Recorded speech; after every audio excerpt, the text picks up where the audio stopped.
जिसको कहते हैं। और लास्ट क्लास में एक बहुत इंपॉर्टेंट चीज डिस्कस किया था, different types of pseudo force. Pseudo force बस एक नहीं है जो हम लोगों ने न्यूटन लॉ ऑफ मोशन में पढ़ा था, स्यूडो फोर्स और भी है जो रोटेटरी ऑब्जर्वर के केस में हम कंसिडर करते हैं। एक कहते हैं सेंट्रीफ्यूगल फोर्स, एक कहते हैं कोरियोलिस फोर्स, और एक को बोलते हैं एजीमुथल फोर्स या यूलर फोर्स। यूलर फोर्स पढ़ाया था बेटा, एजीमुथल फोर्स और यूलर फोर्स। ये तीनों के लगने के अपने अपने कंडीशन है। जब रोटेटरी ऑब्जर्वर कंसिडर करते हैं, जब पार्टिकल रोटेटरी ऑब्जर्वर जब एक्सेलरेटिंग होता है तो सेंट्रीफ्यूगल के साथ साथ यूलर फोर्स भी हम अप्लाई करते हैं। और जब पार्टिकल चलना शुरू कर देता है तो चलने के कारण, है ना, वो जो अगर मोशन में आ जाए तो उस केस में हम कोरियोलिस फोर्स यूज करते हैं। तो खैर सिचुएशन के अनुसार हम इसको यूज करना सीखेंगे। पहले आप एक और इम्पोर्टेंट चीज समझ लीजिए, दैट इज द टॉर्क। इसको हम मोमेंट ऑफ फोर्स कहते हैं। और इसका जो मैग्नीट्यूड होता है फोर्स इनटू परपेंडिकुलर डिस्टेंस, जो मैंने लास्ट क्लास में डिस्कस किया था, फोर्स इनटू परपेंडिकुलर डिस्टेंस। और वेक्टर फॉर्म में हम इसको लिखते हैं आर क्रॉस, जिसको हम अगर तोड़ दें तो आर एफ साइन थीटा। और ये जो एन कैप है इसको हम यूनिट वेक्टर कहते हैं, जिससे हम डायरेक्शन निकालते हैं। डायरेक्शन निकालने का मैंने आपको इसका दो तरीका सिखाया था। एक तो राइट हैंड थंब रूल लगा के जिस डायरेक्शन में वेक्टर आर है उस डायरेक्शन में अपना फिंगर को रखो, और फोर्स के डायरेक्शन में हथेली का जो फेस है उसको रखो और फिंगर को घुमा दो। थंब का जो डायरेक्शन आएगा वो डायरेक्शन टॉर्क का डायरेक्शन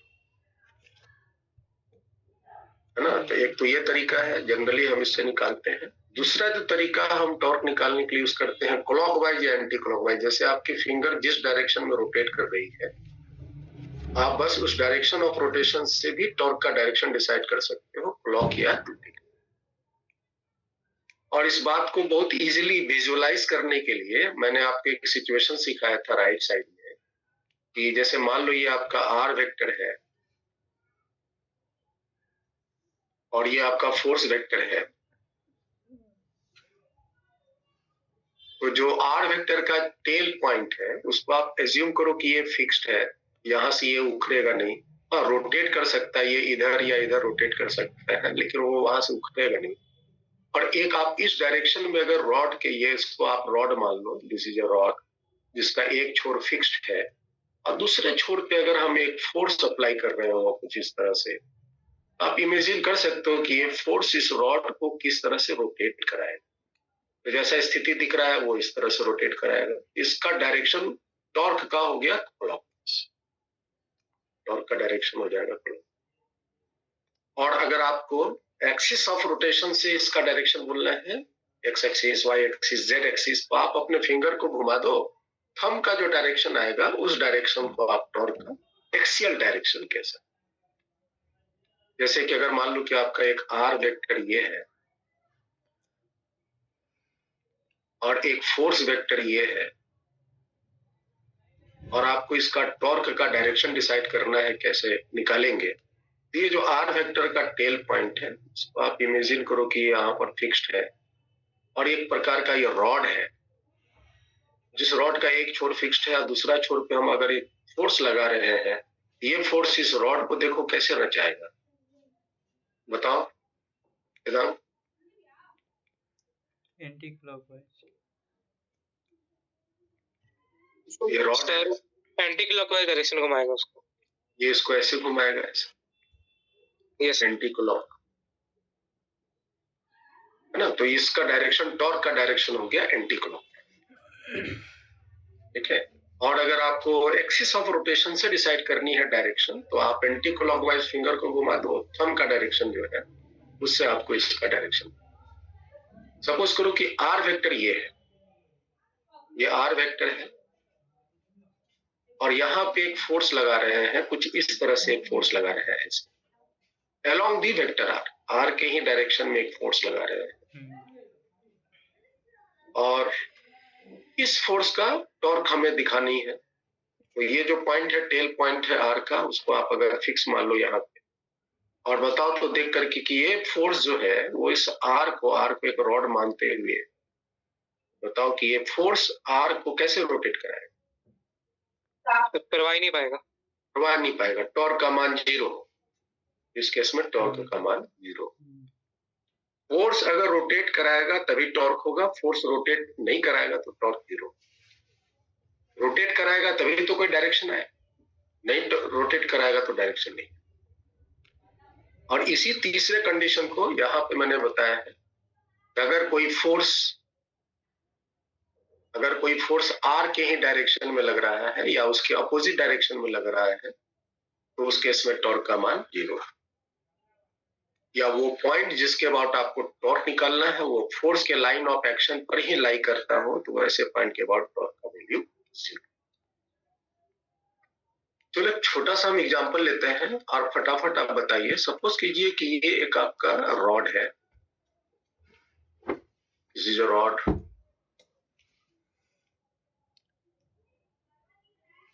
इसके इस पॉइंट पे हम एक फोर्स लगा रहे हैं F1।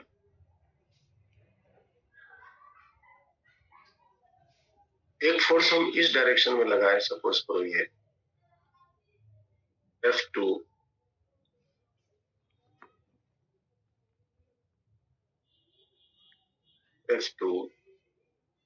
एक फोर्स यहाँ लगा रहे हैं, एक फोर्स नीचे से ऊपर की तरफ लग रहा है, एक फोर्स हम यहाँ लगा रहे हैं ऐसे F3, और ये पॉइंट है A। ये पॉइंट है A, is a point A। तो बताइए टॉर्क पॉइंट है ना, फाइंड करना है टॉर्क।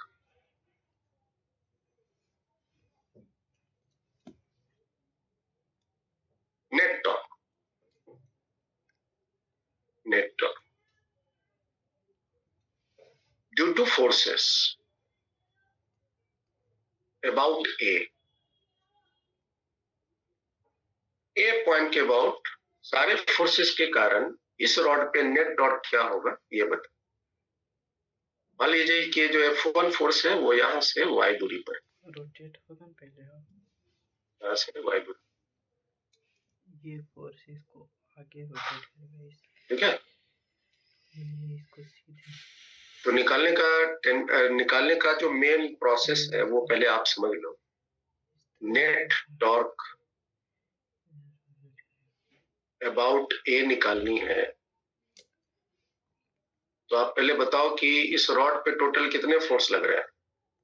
3 फोर्स लग रहे हैं, F1 F2 F3। तो आपको क्या करना है, टॉर्क निकालनी है due to F1 about A plus torque निकालनी है due to F2 about A, फिर प्लस टॉर्क निकालनी है due to F3 about A।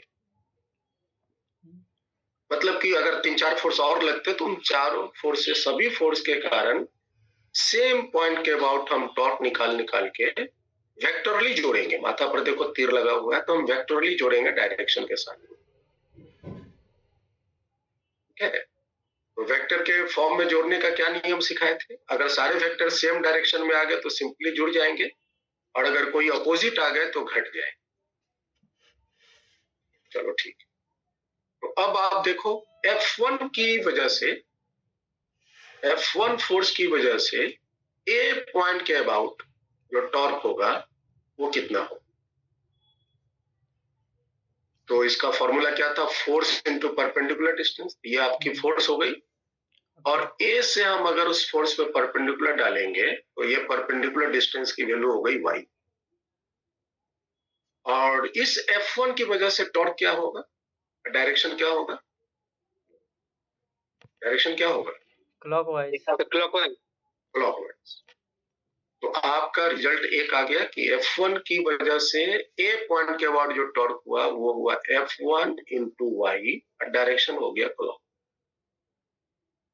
हम नीचे उसको रिप्रेजेंट करें प्लस F2 की वजह से, ये जो F2 है, F2 की वजह से A पॉइंट के बाद टॉर्क क्या हो? 0 0। और उसका रीजन लिखे हैं कि अगर कोई फोर्स उसी पॉइंट से पास कर जाए जिस पॉइंट के बाद टॉर्क निकालना है, तो उस फोर्स के कारण उस पॉइंट के बाद टॉर्क 0, क्योंकि ये फोर्स का लाइन ऑफ एक्शन उसी पॉइंट से पास हो रहा है। ध्यान से देखे तो लिखेगा, this force F2 is passing through the same point A जिसके बाद टॉर्क निकालना है।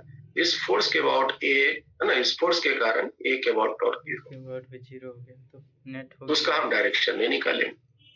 आगे बढ़ो, F3 के कारण अगेन पॉइंट A के बाद टॉर्क बोलो। F3 के कारण A पॉइंट के बाद टॉर्क 0 तो फुल एंड फाइनल टॉर्क का वैल्यू आया F1 इंटू वाई, डायरेक्शन हो गया खुला।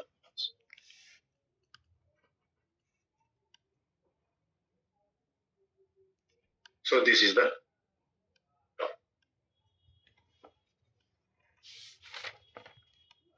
एक दूसरा सिचुएशन लेते हैं। मान लिया जाए कि ये आपका एक रॉड है और इस पर एक फोर्स इस डायरेक्शन में लग रहा है।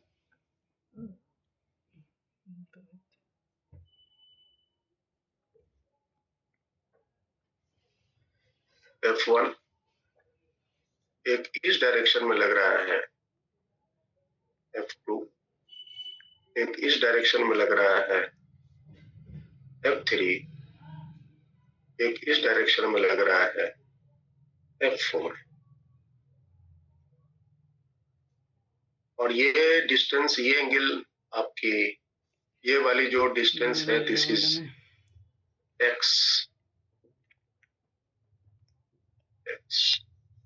और ये एंगल है थीटा और A पॉइंट के अबाउट आपको torque.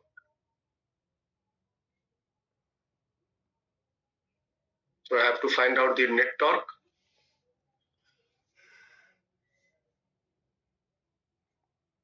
Net torque about A. F4 और F3 के कारण तो 0 हो जाएगा। A पॉइंट के अबाउट नेट टॉर्क।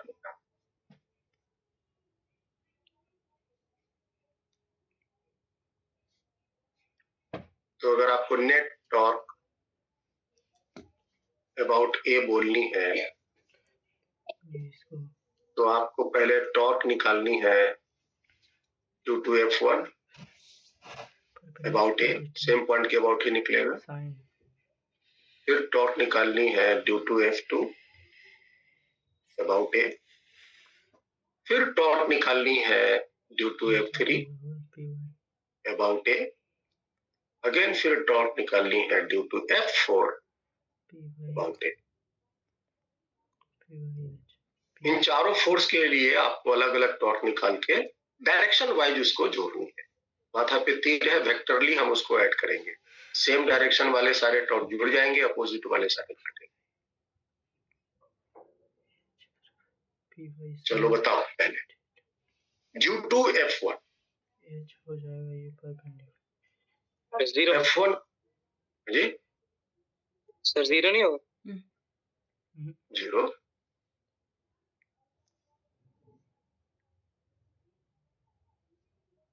ऐसे नहीं सर, नहीं सर, वो F4 का बोल दिया मैंने।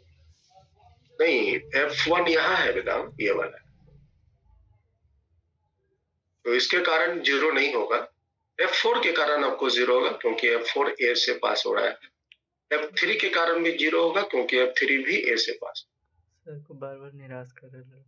F1 के कारण टॉर्क होगा क्योंकि वो A से पास नहीं हो रहा। F2 के कारण भी टॉर्क होगा क्योंकि वो A से पास नहीं हो रहा। F इंटू परपेंडिकुलर डिस्टेंस नहीं हुआ है तो आप हमें बताओ कि F1 के कारण टॉर्क कितना होगा और किस डायरेक्शन में होगा। तो इसका होगा F1 force into perpendicular distance, and perpendicular distance ये वाली होगी A से लेकर ये वाली परपेंडिकुलर। इसको कुछ मान लेते हैं, सपोज इट इज y। ये हो जाएंगे F1 इंटू वाई। देखते हैं भाई मान और डायरेक्शन बोलो आइनस, इसका direction clock anti clock anti clockwise. Anti clockwise, क्योंकि ये जो फोर्स है इस रॉड को ऐसे रोटेट कराने की टेंडेंसी है, ऐसे रोटेट कराए, तो एंटी क्लॉक।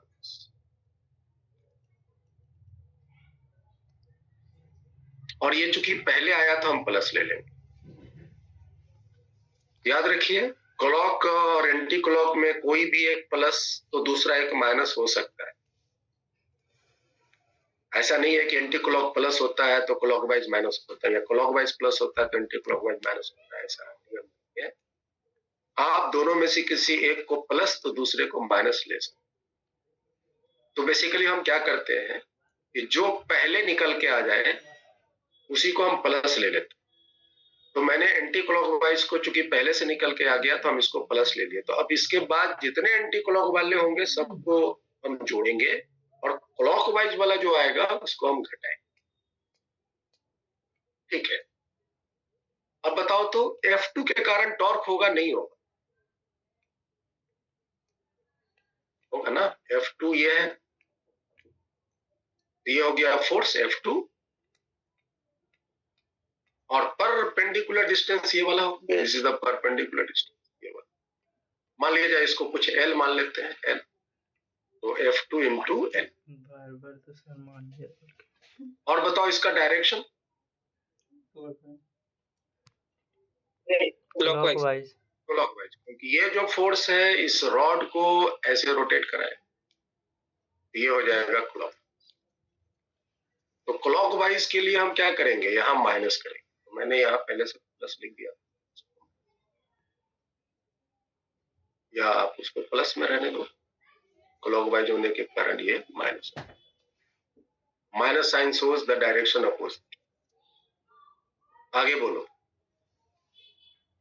F3 के कारण टॉर्क 0, क्योंकि F3 फोर्स उसी पॉइंट A से पास हो रहा है, और F4 के कारण भी टॉर्क 0, क्योंकि F4 भी उसी पॉइंट से पास। तो नेट टॉर्क अब आप बोल सकते हो F1 into Y minus F2 into L। और जब आप इस तरह बोलेंगे तो आप इसको एंटी क्लॉकवाइज बोलेंगे। ठीक है, इस तरह F1 ये y और L आप कैलकुलेट करके निकाल सकते हो। ये आपका y है तो y की वैल्यू क्या हो जाएगी, x sin थीटा, और L हो जाएगा x sin थीटा, L हो जाएगा x cos थीटा, चूंकि ये बेस है इसलिए, और y हो जाएगा x हाइपोटेनियस इंटू, चूंकि ये परपेंडिकुलर है सो sin थीटा। यहाँ से y और L की वैल्यू प्लेस करके वैल्यू निकाल। अच्छा एक बात बताओ सबको, ये ध्यान से सोच के, क्या ये टॉर्क 0 हो सकता है? Yes sir. ये टॉर्क 0 हो सकता है नहीं हो सकता? हो सकता है। अगर ये दोनों टॉर्क की वैल्यू, ये वाली वैल्यू मैग्नीट्यूड और ये वाली दोनों का मैग्नीट्यूड अगर इक्वल हो जाए तो 0 हो सकते हैं। तो फाइनली ये रॉड नाच भी सकता है या नहीं भी नाच सकता। टॉर्क अगर होगा तो रॉड नाचेगा, नहीं होगा तो नहीं नाचेगा। अब वैसे करके देखने तो मिलवे करता थे। तो यहाँ पे अगर ये मान लो कि फाइनली ये अगर ये वाला वैल्यू इससे ज्यादा हो, है ना, ये वाली जो एक्सप्रेशन, ये जो मैग्नीट्यूड आया इस मैग्नीट्यूड से ये ज्यादा हुआ तो फाइनली ये प्लस में आएंगे और एंटी क्लॉकवाइज का मेन डायरेक्शन बनेगा। तो इसका मतलब रॉड ऐसे ना, अगर ये वाला ज्यादा हुआ ये वाला कम, अगर उल्टा हो गया, ये वाला वैल्यू ज्यादा हुआ और ये वाला वैल्यू अगर कम,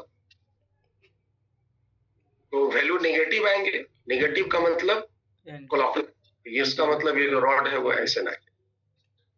और अगर दोनों का मैग्नीट्यूड अगर इक्वल आ गया, इसके मैग्नीट्यूड इसके मैग्नीट्यूड दोनों के मैग्नीट्यूड अगर इक्वल हो गए तो नेट टॉर्क 0 होंगे। रॉड ना क्लॉकवाइज नाचेगा ना एंटी क्लॉकवाइज नाचेगा, रॉड ऐसे ही रहेगा, रॉड विल नॉट। चलिए आगे बात करते हैं।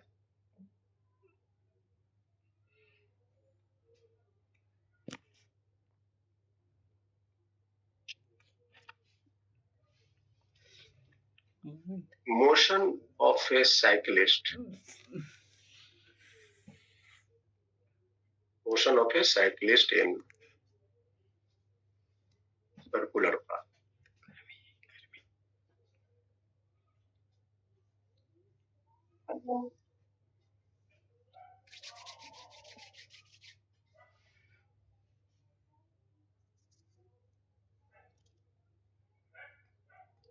अनन्या साइकिल चलाते हो बेटा? नहीं। Yes sir. ओके, तो आप जब साइकिल को कभी सर्कुलर पाथ में चलाते हैं तो बैलेंस करने के लिए आप क्या करते हैं? स्पीड हल्का सा स्लो। ओके, और फिर फिर हल्का सा हल्का और फिर हल्का हल्का टर्न लेते हैं, मतलब अचानक से पूरा ऐसे नहीं घुमाते। अचानक से नहीं घुमाते हैं, स्पीड स्लो कर देते हैं, और कुछ करते हैं? नहीं। हाँ, आप करते हैं, आप अपने आप को थोड़ा सा बेंड कर देते हैं। अच्छा हाँ सर, हाँ ना, वो मेन चीज है जो बोल ही नहीं रहे। तो वो अगर बेंड अगर आप नहीं करें, है ना, अब बोलेंगे कि नहीं मैं नहीं झुकूंगी और एकदम से सीधे आप टर्न ले लीजिए, तो फिर क्या ठोकूंगी, गिर जाएंगे। गिर जाएंगे। तो क्यों गिरेंगे? क्योंकि आपका वो कौन सा फोर्स था, सेंट्रीपिटल फोर्स ऐसे करके लग जाता है ना। नहीं, वो सब डिप्लोमेटिक बात मत करो, फाइनल बताओ, आप गिरेंगे तो क्यों? अनबैलेंस हो जाएगा साइकिल। चलिए हम इसी को बात करते हैं। ठीक है। Circulating without bending. अगर मान लीजिए कि हम जिद्दी हैं, हम सीधा साइकिल स्ट्रेट लाइन में चल रहे हैं और हम चाहते हैं कि सर्कुलर पाथ में बेंड कर जाए, और हम अपने आप को बेंड भी नहीं करना चाहते हैं, विदाउट बेंड। देखिए, ये आपका साइकिल है। साइकिल बहुत अच्छा बनाते हैं। This is a cycle. आगे का फ्रंट व्यू हम बना रहे हैं, और ये आदमी है जो साइकिल को चला रहा है। ये हैंडल है और ये उसका सर्कुलर पाथ। साइक्लिस्ट अपने आप को बेंड नहीं किया। साइक्लिस्ट जो है सर्किल में तो आ गया है, लेकिन ये अपने आप को बेंड नहीं किया। तो अगर बेंड बिना किए अगर वो सर्किल में चलेगा तो फिर क्या होगा? तो आइए हम इस पर फोर्स लगा करके देखते हैं कि क्या। अच्छा, किसी भी मोशंस को एनालाइज करने के लिए मैंने आपको न्यूटन्स लॉ में बताया था कि आप एक सुटेबल ऑब्जर्वर लेकर के चीजों को आकलन कर सकते।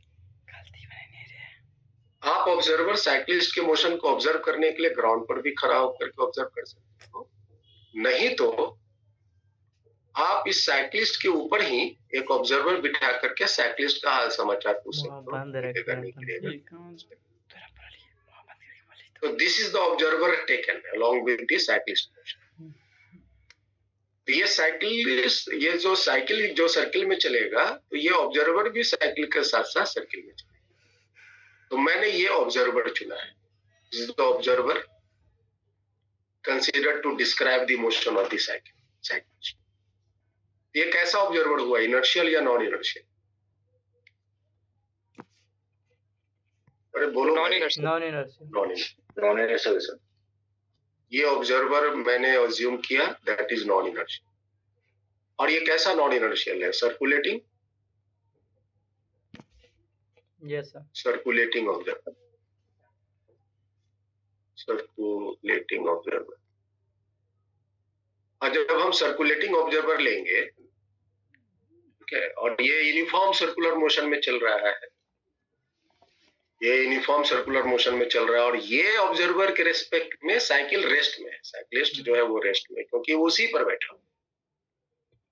तो यहाँ पर जो सूडो फोर्स लगेगा बस एक ही लगेगा, वो हम यूज करेंगे सेंट्रीफ्यूगल फोर्स। अगर ये एक्सेलरेटिंग में होता एक दूसरा भी सेंट्रीफ्यूगल फोर्स लगाते, यूलर फोर्स। और अगर इस ऑब्जर्वर के रिस्पेक्ट में साइक्लिस्ट मोशन में अगर होता तो फिर इसके रिस्पेक्ट में हम एक और फोर्स लगाते, कोरियोलिस, सेंट्रीफ्यूगल फोर्स के अलावा।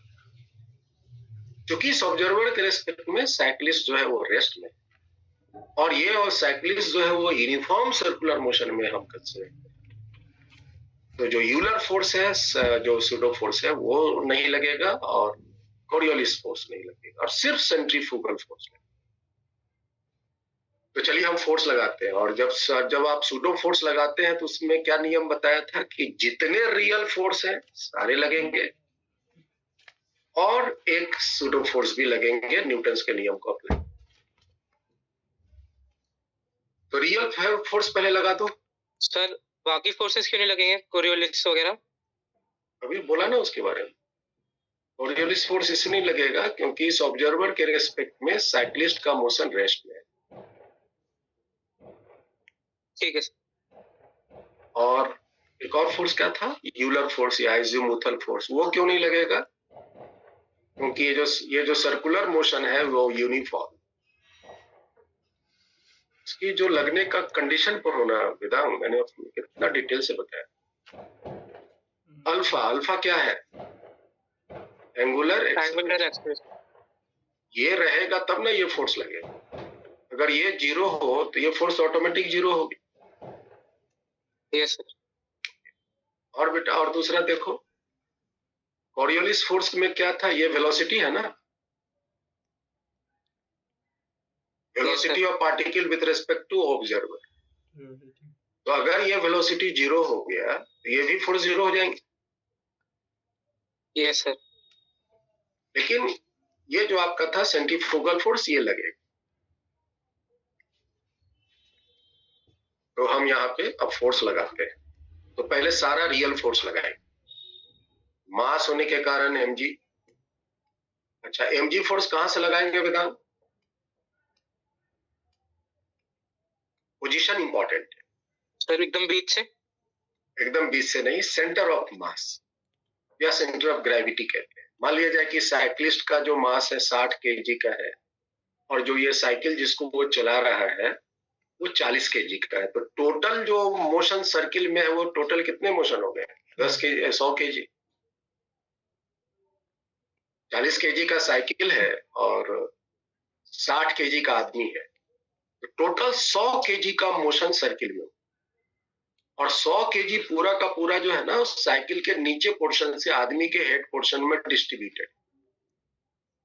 इस इंटायर मोशन का इंटायर जो सिस्टम है उसका मान लेते हैं कहीं यहाँ पे centre of mass, is centre of gravity के सीजी। तो यहीं पे हम हमेशा वेट फोर्स लगाते हैं, और वेट फोर्स लगेंगे वर्टिकली। ये फोर्स तो अर्थ ने लगाया वर्टिकली। इसके बाद ये कांटेक्ट में, सरफेस के साथ कांटेक्ट में है, तो एक जो है वो नॉर्मल फोर्स लगेंगे। नॉर्मल फोर्स यहां से लगेंगे, जमीन से सटा हुआ एक नॉर्मल फोर्स लगेंगे। This is the normal force. एक सेंट्रीफ्यूगल फोर्स लगेगा सेंटर से radially outward, that is mv² r इसका रेडियस। मान लीजिए सर्किल में v स्पीड से चल रहा है, mv²। और mv² जो फोर्स है इस पूरे साइक्लिक सिस्टम को वो आगे की तरफ पुश करने की टेंडेंसी रखता है। तो जो साइकिल है वो जमीन के साथ घसटा के आगे जाना चाहता है, उसको रोकने के लिए हम एक फ्रिक्शन लगाते हैं।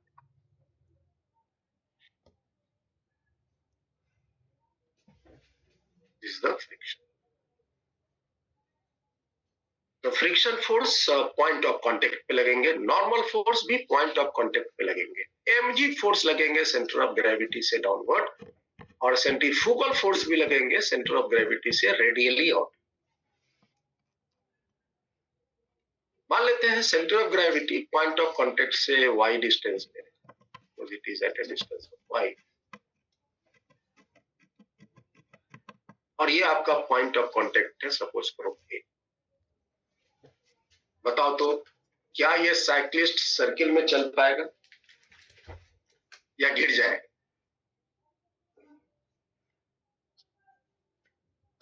तो देखो यहाँ पे तो नॉर्मल mg को बैलेंस करने में यूज हो जाएगा, नो डाउट। साथ ही साथ जो फ्रिक्शन है वो mv² r को अगर बैलेंस कर पाया तो घसटाने से रोक सकता। अगर बैलेंस कर पाए तो घसटाने से रोक देगा, नहीं तो mv² r हो सकता है कि अगर फ्रिक्शन के मैक्सिमम वैल्यू से ज्यादा लग जाए तो ये साइक्लिस्ट को दूर फेंक सकता है। अगर बैलेंस हुआ तो चलो घसटाना नहीं हुआ, घसटाना ना रुक गया। लेकिन अगर आप नेट टॉर्क अबाउट ए निकालो तो देखो नॉर्मल के कारण टॉर्क 0, सब कोई ध्यान से देखो, नॉर्मल के कारण टॉर्क 0 होगा ना? Yes sir. नॉर्मल के कारण टॉर्क 0 क्योंकि वो ए पॉइंट से पास हो रहा है। mg फोर्स के कारण भी टॉर्क 0 क्योंकि वो भी ए पॉइंट से पास हो रहा है। फ्रिक्शन के कारण भी टॉर्क 0 क्योंकि वो भी ए पॉइंट से पास हो रहा है। और सिर्फ एक mv² के कारण, mv²r के कारण टॉर्क होगा, और वो कितना होगा? वो होगा mv²r into perpendicular distance that is y। Direction बोलो भाई, clockwise.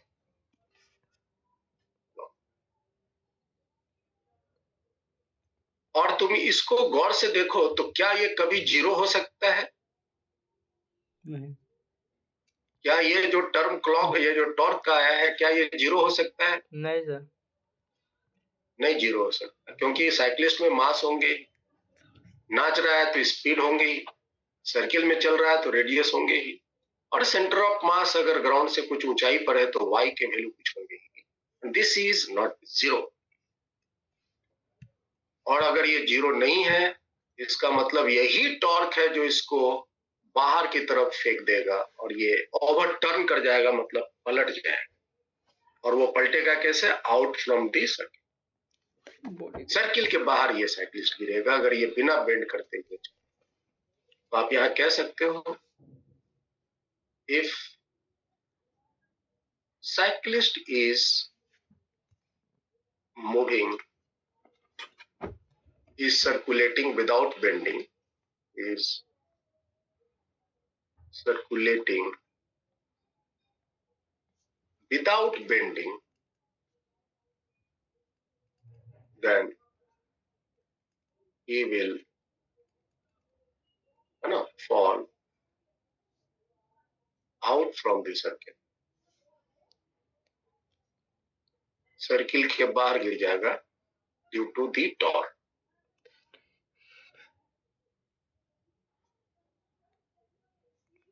produced by centrifugal force. Produced by centrifugal force. Of course जब सेंट्रीफ्यूगल फोर्स है या जब भी हम सूडो फोर्स की बात करेंगे तो ऑब्जर्वर को वेल डिफाइंड रखना। बिना ऑब्जर्वर वेल डिफाइंड किए हम माना जाएगा कि वो ग्राउंड पर है और वो इनर्शियल है, तब उस केस में सेंट्रीफ्यूगल फोर्स है, कोई सूडो फोर्स अस्तित्व में with respect to circulating observer.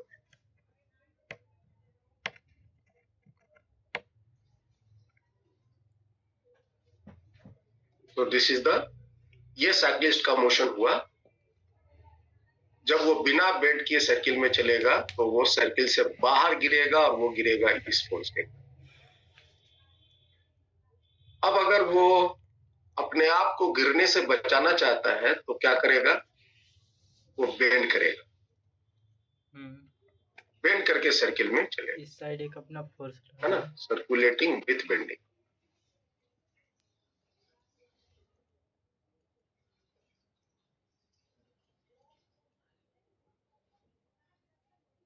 मान लीजिए कि वो साइक्लिस्ट है, वो सर्किल में चलने के लिए, सेफली चलने के लिए, बिना गिरे चलने के लिए अपने आप को थोड़ा बेंड करे।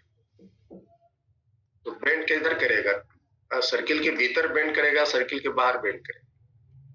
भीतर। बोलो भाई।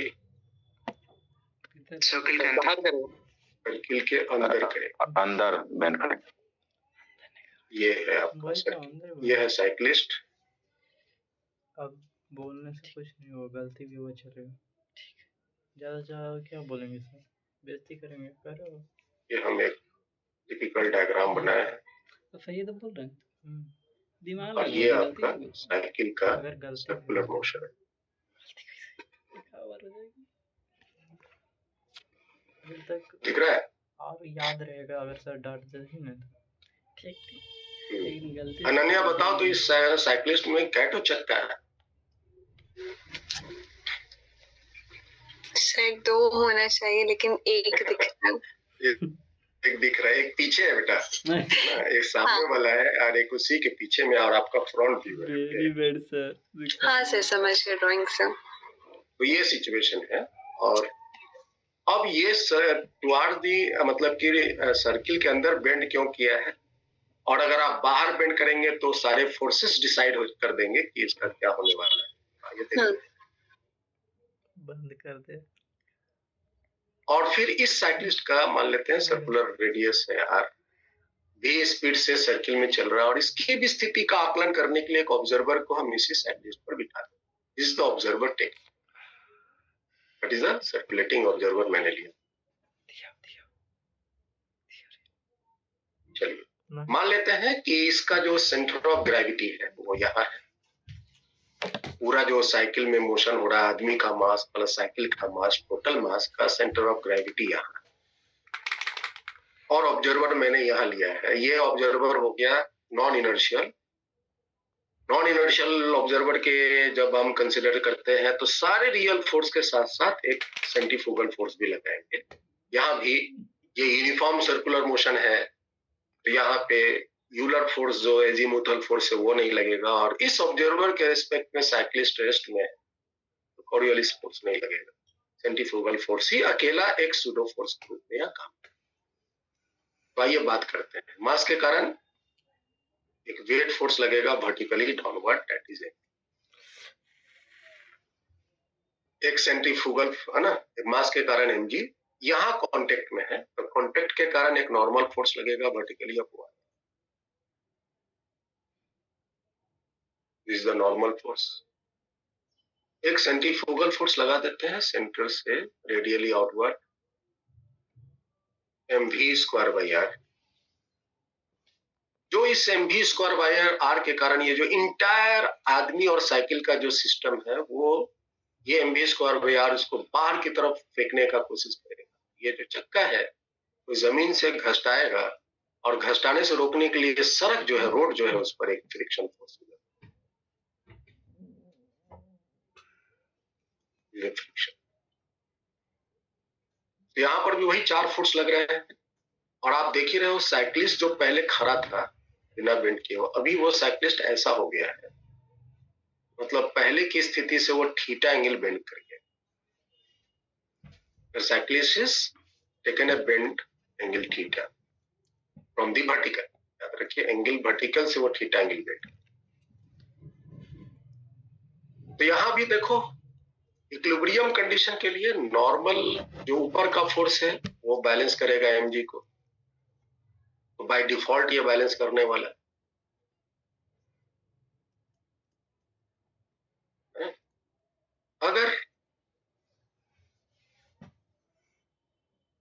अगर ये जो आपका mv square by R force है,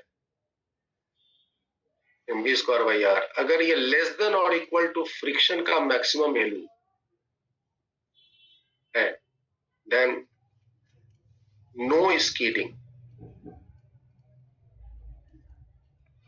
चक्का स्कीड नहीं करेगा, चक्का जमीन के साथ नहीं घसता। ठीक है, अगर mv स्क्वायर बाई आर छोटा पड़ गया फ्रिक्शन के मैक्सिमम वैल्यू से, तो इसका मतलब फ्रिक्शन जो है चक्का को लॉक करके रखेगा, वो उसको घसटाने नहीं देगा। घसटा कब जाएगा? जब mv स्क्वायर आर की ताकत फ्रिक्शन के मैक्सिमम वैल्यू से ज्यादा। जब mv स्क्वायर बाई आर जो फोर्स है उसकी ताकत फ्रिक्शन फोर्स के मैक्सिमम वैल्यू से ज्यादा हो जाएगा, देन स्कीडिंग। स्किड मतलब घसटाना, घसटा के 3 भाग। तो ये स्किडिंग की कंडीशन है। पलटेगा नहीं पलटेगा उसके लिए टॉर्क डिसाइड करेगा। आइए नेट टॉर्क निकालते हैं। नेट टॉर्क अबाउट ए, ये पॉइंट ऑफ कांटेक्ट मान लेते हैं। ए के अबाउट टॉर्क बताइए भाई। हम इसको ये वाली दूरी को y मान लेते हैं। This is our distance y and this distance is, calculation करने में आसानी हो। तो ठीक है, पहले mv² r के टॉर्क 4 गो फोर्स लग रहे हैं। एक नॉर्मल है, एक mg है, एक फ्रिक्शन है और एक सेंट्रीफ्यूगल mv²r। तो पहले सेंट्रीफ्यूगल फोर्स के टॉर्क हो गया है mv² into perpendicular distance is y। और डायरेक्शन क्या हो गया? क्लॉकवाइज। क्लॉकवाइज होगा ना? Yes sir. ये प्लस में मैंने ले लिया। ठीक है ना? इसका मतलब क्लॉकवाइज टॉर्क को मैंने प्लस में लिया हुआ है। तो अब इसके बाद जितने क्लॉकवाइज आएंगे सबको जोड़ेंगे और जो एंटी क्लॉकवाइज आएंगे उसको घटाएंगे। चलो आगे बताओ। नॉर्मल के कारण टॉर्क 0, क्योंकि नॉर्मल ए पॉइंट से ही पास हो रहा है। फिर बताओ mg के कारण टॉर्क बोलो। mg into x. mg हो गया और परपेंडिकुलर दूरी ये हुआ, ए पॉइंट से mg पे परपेंडिकुलर दूरी हुआ है। डायरेक्शन भी बोलो। Clockwise. Anti clockwise. Anti clock अगर आ गया तो इसको हम करेंगे माइनस। क्लॉकवाइज को मैंने प्लस लिया तो एंटी क्लॉक माइनस। और फिर एक बच गया फ्रिक्शन। फ्रिक्शन चूंकि ए पॉइंट से ही पास हो रहा है तो उसके कारण टॉर्क।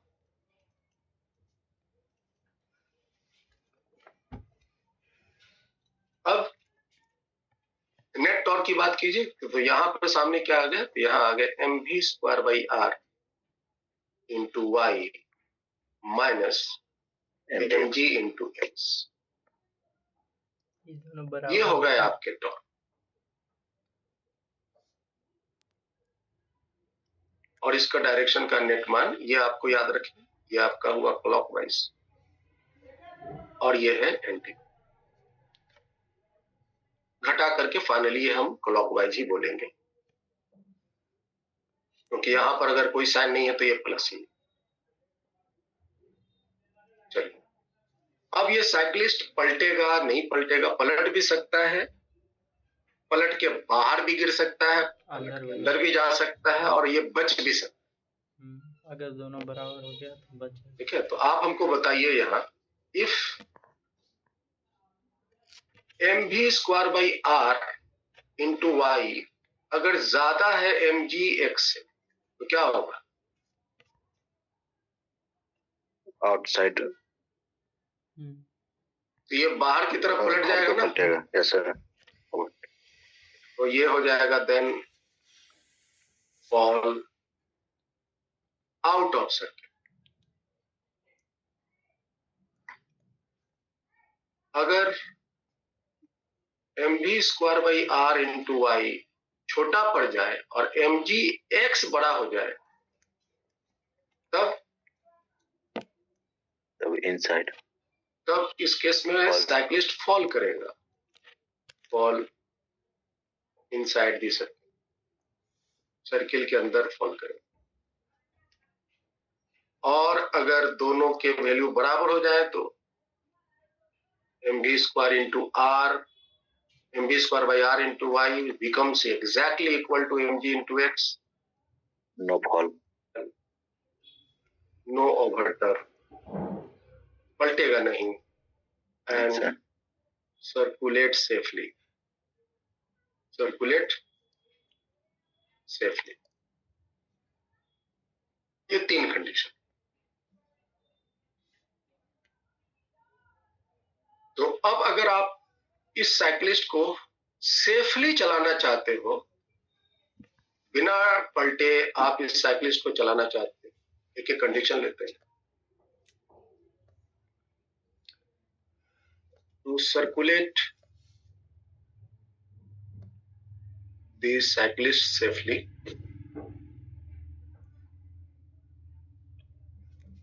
अगर ये साइकिलिस्ट सर्कुलेट करे सेफली विदाउट ओवर टर्निंग, मतलब बिना पलटे, ओवर टर्निंग मतलब बिना पलटे, तो उसके लिए क्या शर्त है? उसके लिए शर्त है ये बटन है mv square by R into Y must be equal to बहुत बोल रहे mgx। ये वाली कंडीशन में हैं ना पड़ेगी इसको। mm कैंसिल्ड है ना, v स्क्वायर राइट साइड के जो g है उसको आप नीचे ले आइए, या y को चलो ठीक है इसको नीचे ले आते हैं, तो राइट साइड में क्या हो जाएंगे x बाई वाई, ये y को राइट साइड ट्रांसपोज कर दिया। अब अपना फिगर को देखो ध्यान से सब, ये आपका x है, ये डिस्टेंस आपका x, ये भी x है, तो क्या आपको एक यहाँ पे राइट एंगल ट्रायंगल दिख रहा है इस फिगर में? Yes sir. ये आपकी राइट एंगल ट्रायंगल है और इसका एंगल ये थीटा है, तो tan थीटा बराबर x बाई वाई बोल सकते हैं, तो tan theta equal to x by Y, so x by Y की जगह आप tan थीटा प्लेस कर सकते हैं, तो this is nothing but is tan। Right angle तो नहीं, तो यहां से आप कह सकते हो tan theta is equal to v square by,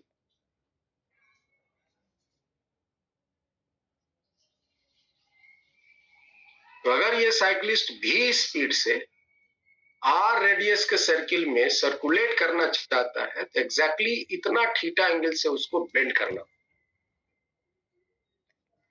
अगर v स्पीड से r रेडियस के सर्किल में अगर उसको सर्कुलेट करना है तो this much of tan theta, ये जो एंगल थीटा है इतना एंगल से बेंड करना होगा एग्जैक्ट।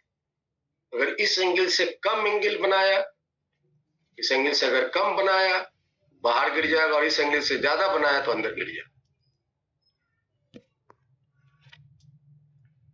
और दूसरा है to circulate the cyclist safely without skidding, without skidding, बिना घसटाए अगर ये साइक्लिस्ट को सर्किल में सर्कुलेट करना है तो उसके लिए क्या शर्त है? उसके लिए यहां शर्त है, देखो, no skidding, that is the formula mv square by R less than equal to friction का मैक्सिमम। आप उसको यहां यूज करो, mv square by R less than equal to friction का मैक्सिमम वैल्यू क्या होता है? तो म्यू इंटू एन, एन का वैल्यू देखो ऊपर निकाले हुए, N is equal to M G, आप यहां प्लेस करो,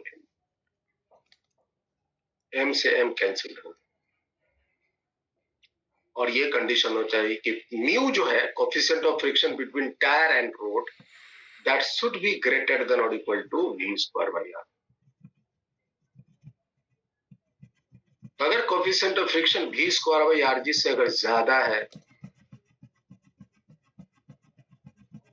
तो घसटाएगा, साइकिल का चक्का रोड से नहीं घसटाएगा, और v स्क्वायर बाई आर जी का वैल्यू tan थीटा से अगर बराबर है तो वो पलटेगा नहीं। ये दो कॉम्बिनेशन के साथ ये साइक्लिस्ट अपने आप को बैलेंस करके सर्किल में चले।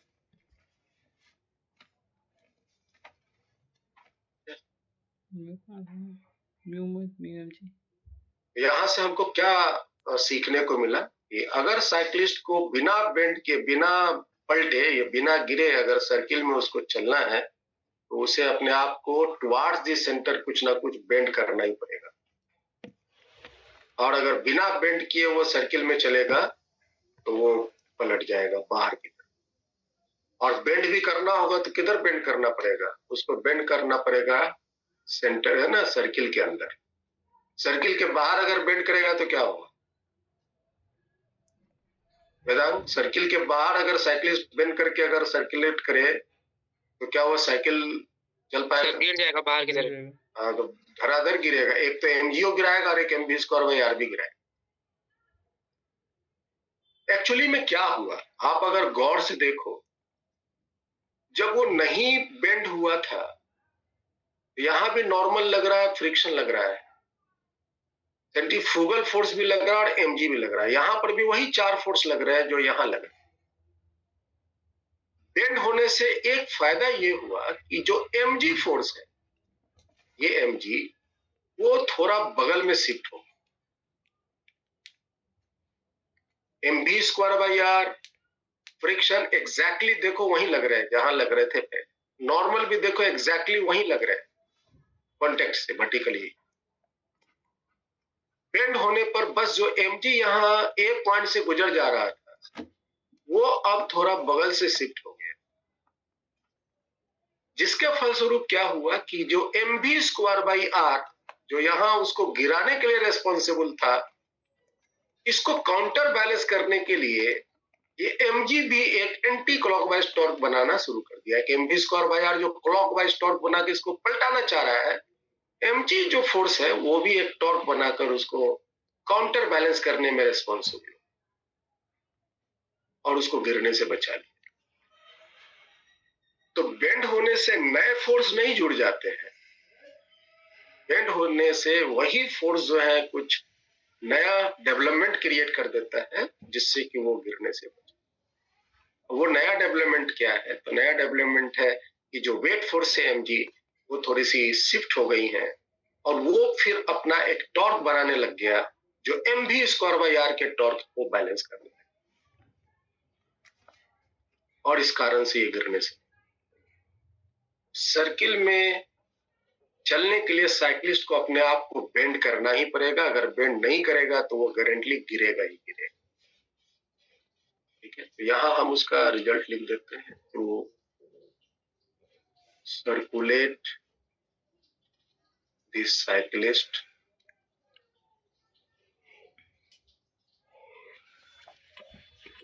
he has to bend, है ना, he has to bend towards the center,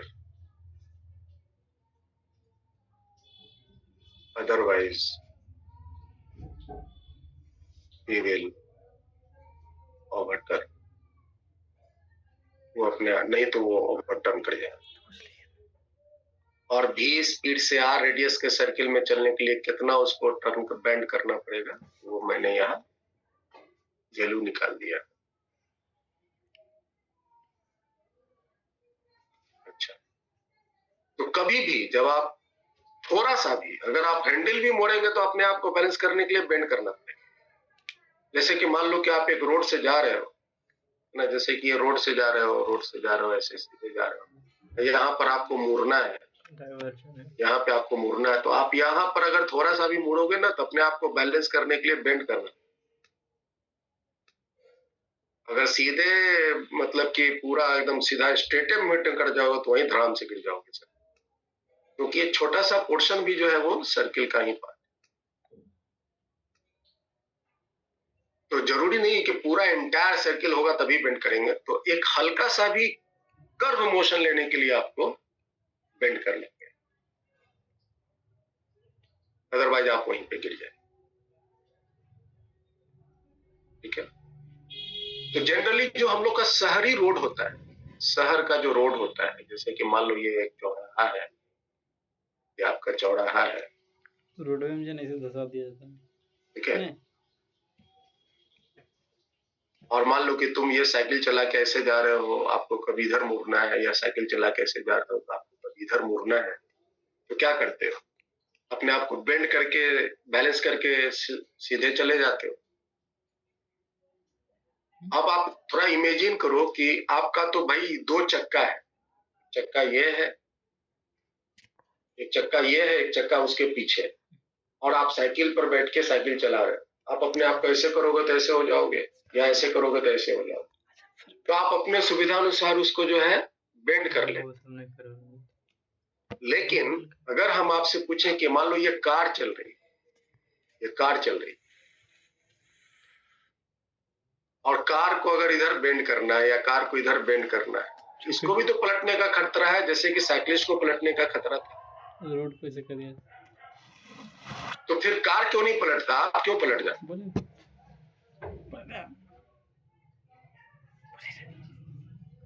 sir, ये बात चार भी है उसके अंदर, तो सर डिस्ट्रीब्यूट हो जाता होगा चीज। हाँ हाँ, बिल्कुल हो जाता है। उसी को तो समझना है कैसे डिस्ट्रीब्यूट होता है एग्जैक्टली, वहां पे क्या एक्चुअली में रोल काम करते हैं। तो हम बात करेंगे मोशन, गलत सलत बात नहीं पता है। मोशन ऑफ 4 व्हीलर नहीं, कुछ भी कोई बोलेगा थोड़ी ना हम सुनेंगे, सोचना तो हम इन सर्कुलर। रोडवा हुए रे उस 10 जहाँ मुड़ता है वहाँ तो अच्छा, कभी कभी आप देखे होंगे कि जब आप हाईवे वगैरह में चले हो और जहां पे शार्प टर्न हो रहा होगा तो देखो तो वहां रोड उठा दिया जाता है। नहीं देखे वेदा, मैं तो जब हाईवे वगैरह में देखोगे तो नहीं। कहीं पर भी नहीं देखे। सर रोड उठा जाएगा का मतलब? जब आप हाईवे वगैरह में चलोगे ना तो वहां पर देखोगे जहां कहीं शार्प टर्न होगा, मोड़ा मतलब कि शार्प मोड़ होगा, तो देखोगे रोड को एक साइड से उठा दिया जाए हम भी नहीं समझा लिया वैसे। ना, उसको बोलते हैं बैंकिंग ऑफ ट्रैक। ये धसल नहीं है रोडवा, ऐसा क्यों होता है? रस्तम ऐसा इसलिए होता है यार नहीं ये धसल कि पलटने के खतरा को रोक दिया जाए। जैसे कि यहाँ साइकिलिस्ट तो अपने आप को बेंड करके बचा लिया, लेकिन 4 व्हीलर कैसे बचाएगा? यही बेंडिंग तो कार वाले में भी चाहिए। कार के ड्राइवर अगर कार के भीतर बैठ के ऐसे करेगा तो कार तो ऐसे नहीं होगा, तिरछा तो नहीं होगा, बेंड तो नहीं होगा, वही कालीन प्रोजेक्ट जैसे। जबकि उसको पलटने से बचाने के लिए बेंडिंग होना जरूरी है। तो वैसे केस में वो कार को बेंड करने के लिए रोड को ही उठा दिया जाए। अब अगर हम रोड को नहीं उठाते तो एक लिमिट तक आप बिना पलटे उस रोड पे चल सकते हैं, कार के केस में। लेकिन साइकिल वाले के केस में कोई लिमिट में आप बिना पलटे नहीं चल सकते, वो बेंड करना है। लेकिन कार के केस में आप बिना पलटे भी कुछ स्पीड तक सर्किल में चल सकते। आइए हम देखते हैं बात, पहला हम कंडीशन लेते हैं, if road is not back,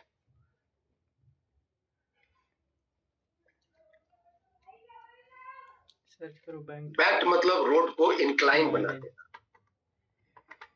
road incline नहीं बना मान लो और आपकी कार सर्किल में चलने के लिए तैयार। सपोज करो कि आपका यह सर्कुलर पाथ, तोरा की लगले हो रोहित कि बैंक मतलब किनारा हमने जानू ये लगलो रोड उठाया नहीं गया, ये उसका रेडियस बता दो। ठीक है और आपके ये आपका रोड स्ट्रेट एकदम फ्लैट रोड, कुछ और बताएगा। और सामने से आपकी एक कार आ रही है और उस कार का अगला चक्का ये है, अगला 2 चक्का है इसका, इस चक्का है इधर, और ये कार का फ्रंट व्यू है, कार का फ्रंट।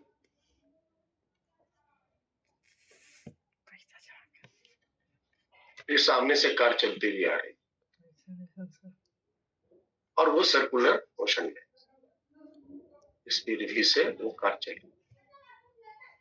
और इस कार का हाल समाचार लेने के लिए एक ऑब्जर्वर को हम इसी कार पे रखें। उस पर an observer is sitting on the car who will decide the motion of the car. Of course, the observer is non-inertial circulating observer. चलो फोर्स लगाया जाए, बताइए फटाफट फोर्स के बारे में। मास के कारण mg लगेगा। मास मान लो इसका सेंटर ऑफ ग्रेविटी यहाँ है, तो इसका एक वेट फोर्स लगा vertically downward, that is mg। This is centre of gravity. मान लीजिए रोड से सेंटर ऑफ ग्रेविटी का हाइट y। इसके बाद ये जो चक्का है, अंदर वाला चक्का है, ये रोड के कांटेक्ट होने के कारण एक नॉर्मल फोर्स लगी ऊपर में, और ये जो चक्का है वो भी रोड के कांटेक्ट होने के कारण एक नॉर्मल फोर्स लगी होगी, is a normal force N2, अलग अलग चक्का पे अलग अलग नॉर्मल। एक सेंट्रीफ्यूगल फोर्स ऑब्जर्वर के रेस्पेक्ट में मैं दिखाता है mv²/r, और ये mv²/r जो है ये पूरी ये जो कार सिस्टम है आदमी के सहित, ये mv²/r इस पूरे कार को दूर, सेंटर से दूर, रेडियली आउटवर्ड ढकेलता है, और ये आगे स्कीड ना करे इसलिए रोड और टायर के बीच में फ्रिक्शन डेवलप करता है, वो फ्रिक्शन उसको आगे जाने से, और यहाँ एक फ्रिक्शन लगा, सपोज फ्रिक्शन Fr1, एक यहाँ फ्रिक्शन लगा, friction F। These are the all forces मैंने यहाँ लगा, ठीक है। मान लिया जाए y मैंने क्या लिया है, y या h हम इसको एज्यूम कर लें, दिस इज h।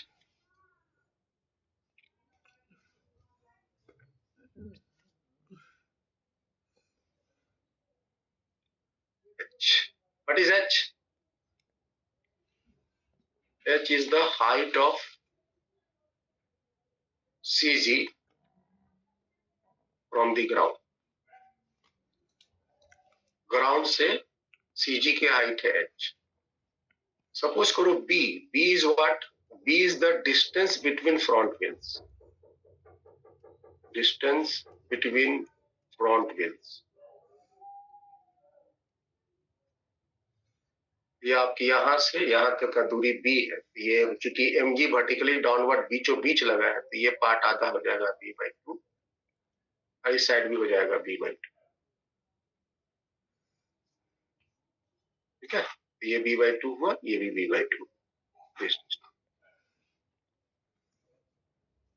अब आइए देखते हैं क्या क्या घटनाएं घट सकती। इमेजिन करो हम पता लगाना चाहते हैं स्पीड के बारे में कि हम स्पीड कितना हद तक बढ़ा करके बिना रोड अगर बैंक किए हुए हैं तो ऐसे रोड पे हम कितनी मैक्सिमम स्पीड से सर्किल में चल सकते हैं बिना पलटे,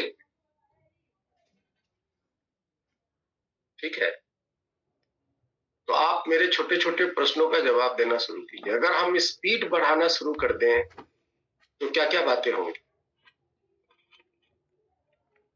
As v increases, स्पीड बढ़ाएंगे तो जैसे जैसे भी बढ़ता जाएगा मतलब कार की स्पीड और ज्यादा और ज्यादा और ज्यादा होता है, तो mv²/r जो फोर्स है वो बढ़ता जाएगा। और इस पॉइंट के अबाउट, मान लो ये पॉइंट है A, तो वैसे केस के अबाउट टॉर्क है ना, due to mv²/r about A, ये बढ़ता जाएगा। और तब इस केस में इसकी जो क्लॉकवाइज रोटेशनल टेंडेंसी है ना, ओवरटर्न टेंडेंसी, वो बढ़ता जाएगा। और क्लॉकवाइज अगर रोटेटिंग टेंडेंसी बढ़ता जाएगा तो ये जो चक्का है, भीतर वाला चक्का है, वो रोड से धीरे धीरे उठना शुरू करेगा। अरे समझ रहे हैं स्थिति? स्पीड हम जैसे जैसे बढ़ाएंगे, ये वाली स्पीड जैसे जैसे बढ़ाएंगे, ये जो फोर्स है mv²/r वो बढ़ता जाएगा। इस फोर्स के बढ़ने से A पॉइंट के अबाउट इसका जो टॉर्क बनेगा क्लॉकवाइज, वो टॉर्क बढ़ता जाएगा। इस कार में क्लॉकवाइज टेंडेंसी ऑफ रोटेशन बढ़ता जाएगा, और ये वाली जो चक्का है ये जमीन से धीरे धीरे उठना शुरू। और जब ये चक्का रोड को छोड़ देगा, जब ये चक्का इस रोड को छोड़ देगा, जस्ट छोड़ेगा, उस पोजीशन को हम कहेंगे, ये जो कार है वो जस्ट अबाउट टू ओवरटर्न। और उस पोजीशन तक आप अपनी स्पीड बढ़ा करके कार को सेफली चला पाओगे। जब तक ये चक्का रोड से सटा हुआ है आपका कार नहीं पलटे।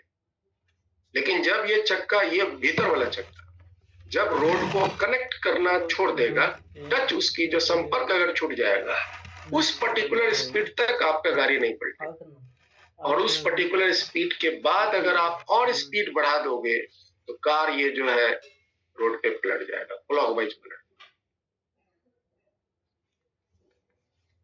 तो एट पॉइंट ऑफ टर्निंग क्या,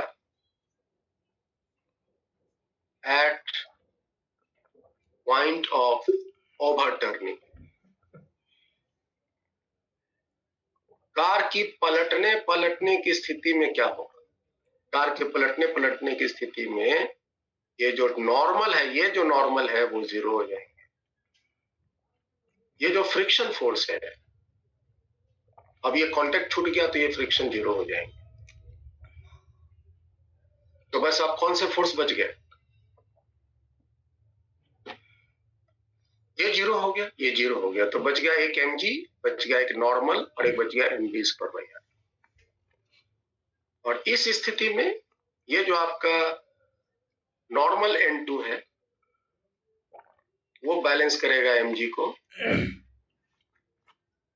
ये बैलेंस करेगा mg को। mv²/r अगर ये छोटा है या कम है फ्रिक्शन 2 के वैल्यू से तो स्किडिंग नहीं होगा, ओवरटर्न तो नहीं होगा, स्किडिंग नहीं होगा। और साथ ही साथ torque due to mv²/r about a, torque due to mv²/r about a अगर ये लेस देन हुआ है ना, तो mg के, या हम अगर इक्वल टू ले लेते हैं, ये बैलेंस करेगा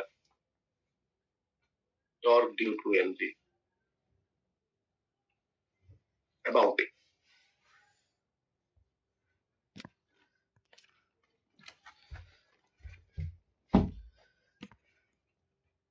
एक्चुअली में अगर हम आपसे पूछें बताओ पलटाने वाला कौन है, इस कार को पलटाने वाला कौन है? एक वर्ड में जवाब दीजिए, पलटाने वाला कौन है? इस कार को पलटने वाला है कौन? वो कौन फोर्स है जो इस कार को पलटाना चाहता है? mv²/r के द्वारा टॉर्क। और इसको बचाने वाला कौन है? कार को पलटने से बचाने वाला कौन है? फ्रिक्शन। नहीं, फ्रिक्शन तो घसटाने से बचाने वाला है ना, फ्रिक्शन जो है ना घसटाने से बचाने वाला। mg सर, mg है, ये जो mg है वो a पॉइंट के अबाउट एंटी क्लॉकवाइज टॉर्क लगा। ये जो mv²/r जो है ये टॉर्क, ये पलटाने वाला टॉर्क ड्यू टू, है ना, काउज ऑफ ओवरटर्निंग, ये पलटाने वाला, ये टॉर्क उस कार को पलटाने का कोशिश करे। और ये जो mg है उस कार को बचाने का कोशिश करे। Causes to avoid overturning, prevent overturning, avoid overturning.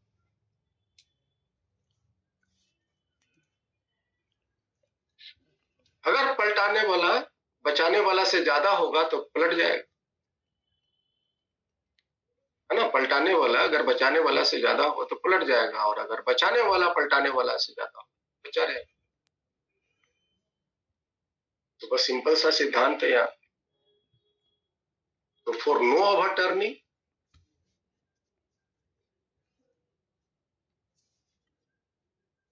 तो हम कंडीशन यहाँ लेते हैं, और नो ओवरटर्निंग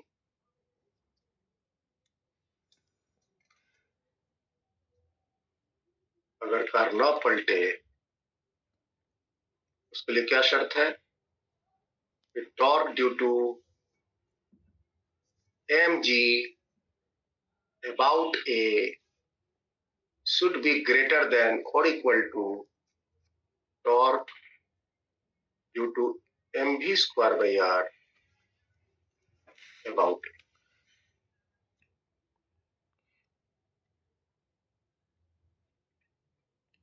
चीजों को बिल्कुल स्पष्ट कर लीजिए, कहाँ कौन कौन क्या कर रहा है। बताइए तो ए पॉइंट के वॉट mg के कारण टॉर्क कितना हुआ वेदांत?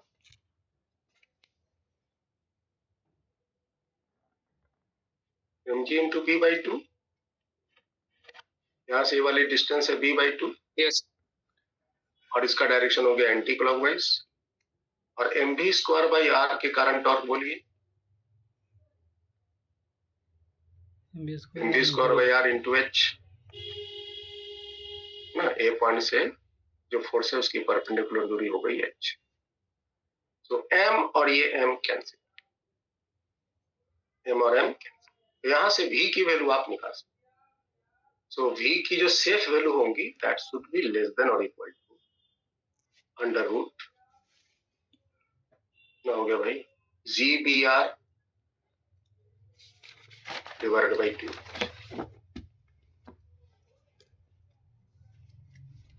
तो इस स्पीड से कार की स्पीड कम होनी चाहिए, इतना तक भी अगर हुआ तो पलटेगा नहीं। No over turning on flat road.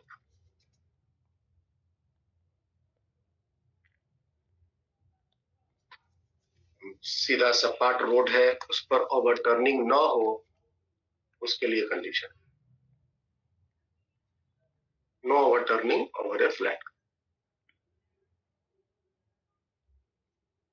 ठीक है, ओवर टर्निंग तो नहीं हुआ लेकिन घसटा तो सकता ही, हो सकता है कि रोड वगैरह में पानी या तेल गिरा हुआ, तो ये वाली टॉर्क अगर कम हुआ mv स्क्वायर बाई आर तो पलटाने से तो बच जाएगा, लेकिन हो सकता है कार का जो ये जो mv स्क्वायर बाई आर इस पूरे कार को घसटा के दूर फेंक दे। तो उसके लिए शर्त क्या है? नो स्कीडिंग और नो स्कीडिंग। मतलब स्कीडिंग ना हो उसके लिए क्या शर्त है कि जो फोर्स है mv स्क्वायर बाई आर घिसटाना होता।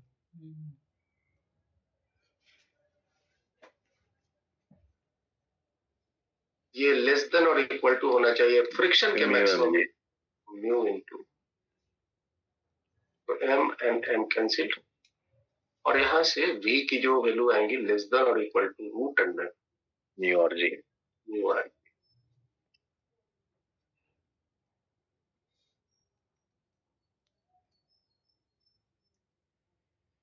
ये हुआ नो स्कीडिंग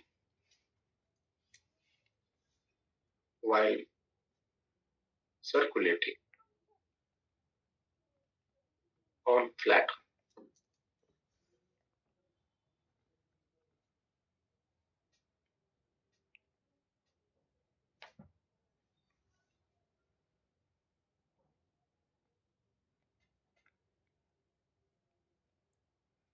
अच्छा, खतरा कौन बड़ा है? घसटाने का खतरा बड़ा है कि पलटने वाला खतरा बड़ा है? जी वेदांत, सर पलटने वाला। पलटने वाला खतरा जो है ना वो ज्यादा खतरनाक। घसटा गया तो खैर कार खड़े रहेगा, बस यहाँ से यहाँ चला जाए, मजा भी आएगा। मजा भी आएगा। और अगर पलट गया तब तो सीधे बड़ा एक्सीडेंट हो गया है ना, पैर ऊपर हाथ ना सर नीचे। ठीक है, तो घसटाने से रोकने के लिए बेसिकली क्या किया जाता है, तो ओवर पीरियड ऑफ टाइम कुछ समय में रोड जो है ना, सरकार जो है वो रोड को मरम्मत करता है, उसके ऊपर में पिचिंग करता है, पत्थर डालता है ना, उसको खोदता है ना, गड्ढा गड्ढा करता है ताकि फ्रिक्शन बना रहे रोड। तो अपने आप भी बढ़ जाए। ठीक है, तो ताकि जो है स्कीड ना हो, गाड़ी जो भी उस रोड पे चल रहा है स्कीडिंग ना हो।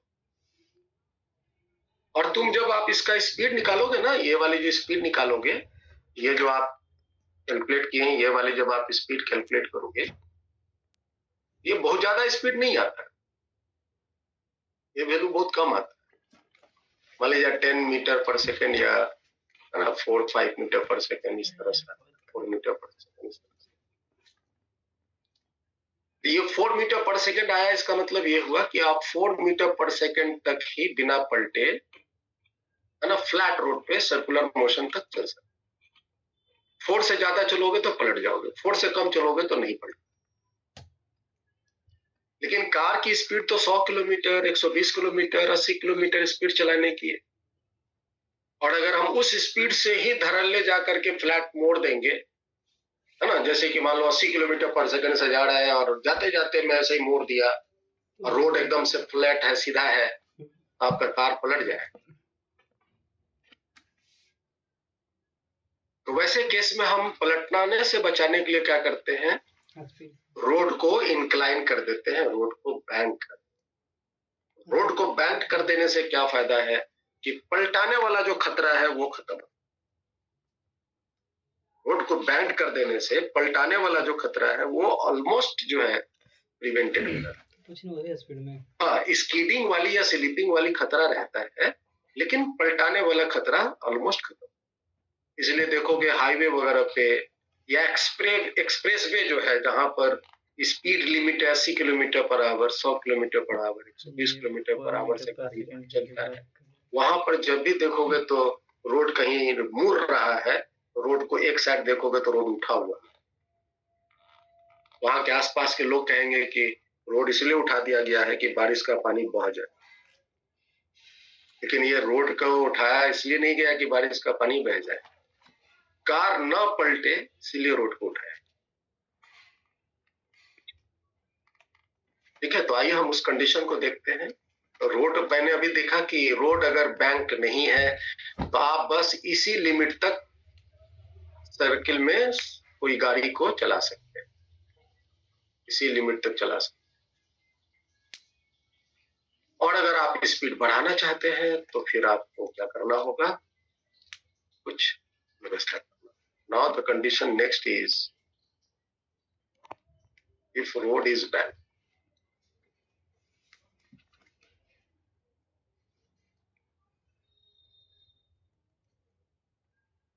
तो अगर रोड बैंक्ड है, in this case there will be almost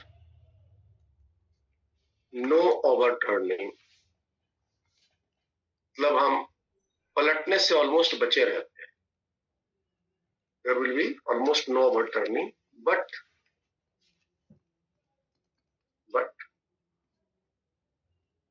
there may be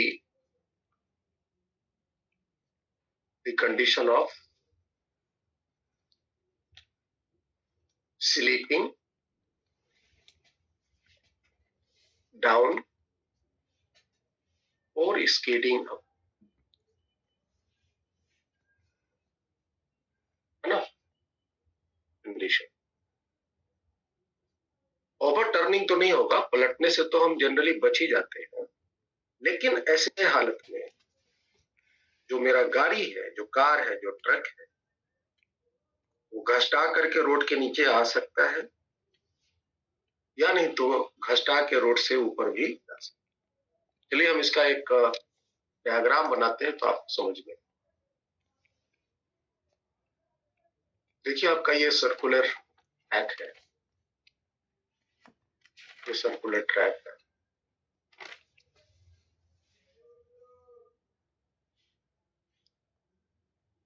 पहले जो कार अभी चल रहा था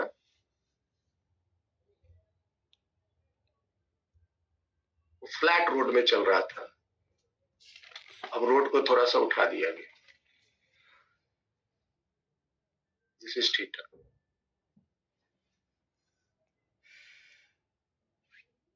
रोड को इस तरह से उठा दिया।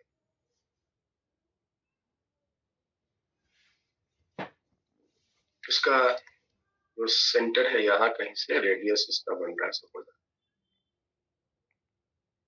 कार का फ्रंट व्यू कुछ इस तरह से बनेगा इसके साथ।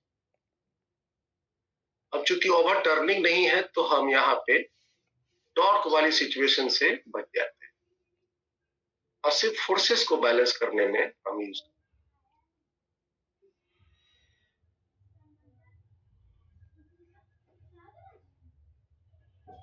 आपकी फ्रंट व्यू हो गई।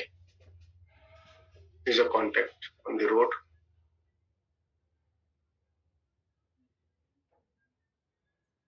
कार की स्पीड इस तरह से भी स्पीड से चल रहा है कार। इस कार की स्थिति को दर्शाने के लिए एक ऑब्जर्वर को हम इसी पर ले लेते हैं। This observer that will describe the motion of this car with respect to circulating observer। चलिए आगे बात करते हैं। यहाँ इसका हम सेंटर ऑफ ग्रेविटी लिया, mg फोर्स लगा वर्टिकली डाउनवर्ड,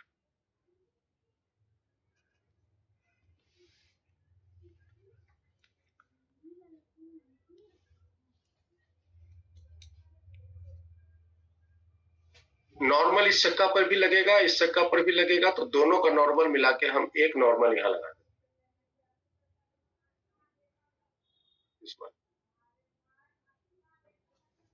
ताकि कम ही फोर्स से मेरा काम हो जाए। एक याद रखिए, ये नॉर्मल एक यहाँ लगेगा, एक नॉर्मल यहाँ लगेगा, ऑफकोर्स यहाँ लगेगा, यहाँ लगेगा। ये N1 और ये N2 दोनों को जोड़ दिया, एक नॉर्मल बन गया आपका N। N is N1 plus N2। हम N1 N2 नहीं दिखा करके बस एक फोर्स N दिखा।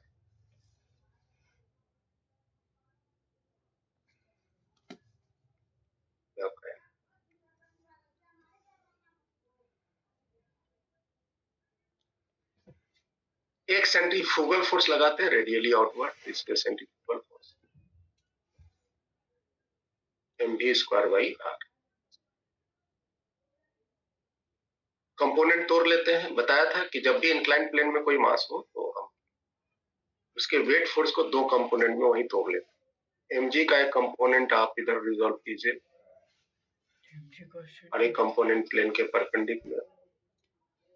This is theta. ये हो गया mg sin थीटा, ये हो गया mg cos थीटा। एक और भी फोर्स है mv²/r, इसके भी एक कंपोनेंट इधर बनेंगे प्लेन के लॉन्ग, एक प्लेन के इधर बनेंगे नीचे। ये थीटा है तो ये भी थीटा होगा। इधर में हो गया इसका कंपोनेंट mv²/r cos थीटा और एक इधर होगा mv²/r sin थीटा।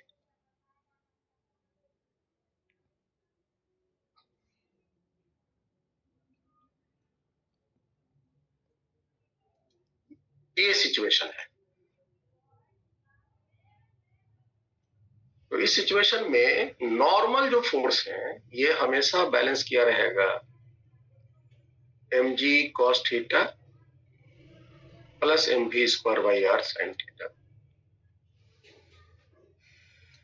ये जो नॉर्मल फोर्स है mv²/r sin theta mg cos theta दोनों को बैलेंस करता है।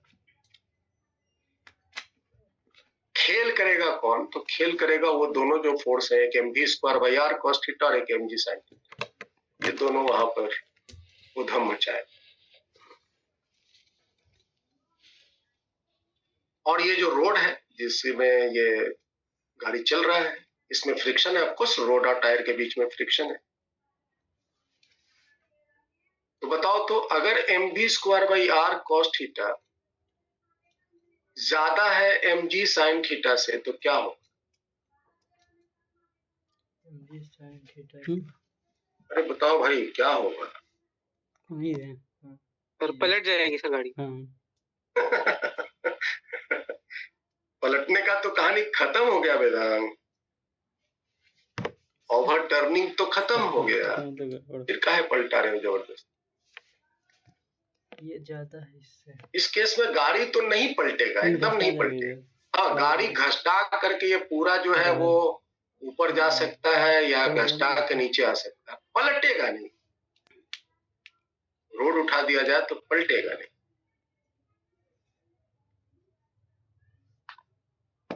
हमने बड़ा सिंपल पलट, याद रखिए आप, गलत कॉन्सेप्ट मत बिठाइए। पलटाने की, नचाने की जब भी बात होगी तो उसका डिसीजन टॉर्क करेगा, फोर्स नहीं करेगा। पलटाने की है ना, घुमाने की, इस तरह से घुमाने की जब भी कोई बात करेगा तो कौन कारण होगा? टॉर्क कारण होगा, फोर्स नहीं होगा।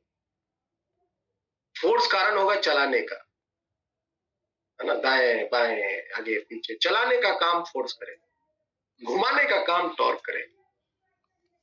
तो हमने अभी फोर्स पूछा है, टॉर्क नहीं पूछा।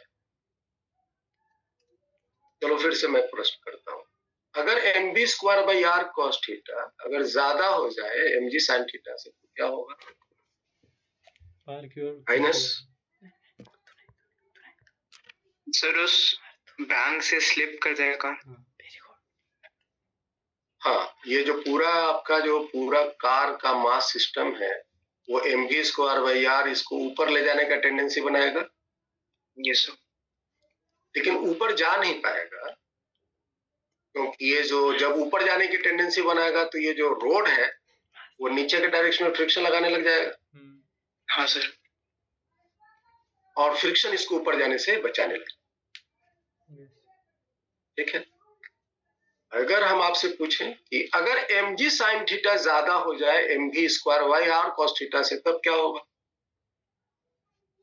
तो अगर ये ज्यादा हो जाए इस पूरी कार की टेंडेंसी घसटा के नीचे आने की होगी और नीचे आने की होगी तो फिर क्या होगा?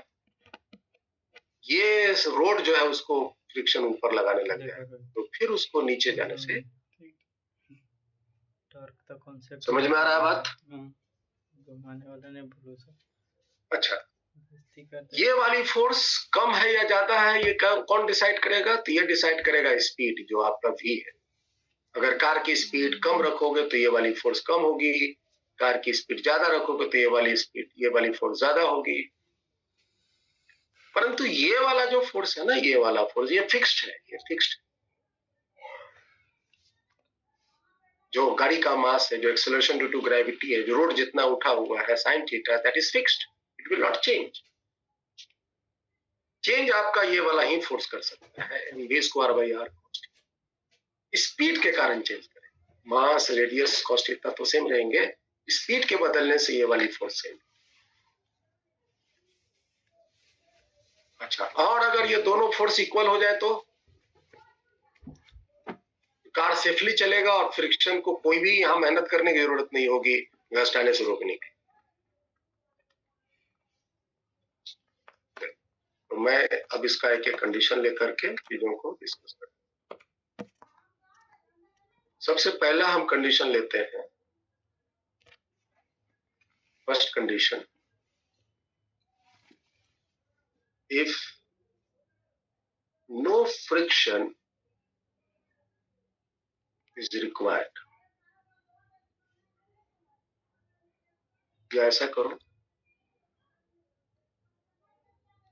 ऐसे लिखो, if mv square by r cos theta is exactly equal to mg sin theta, then no friction will be required to prevent slipping और skidding। स्लिपिंग डाउन होता है ना,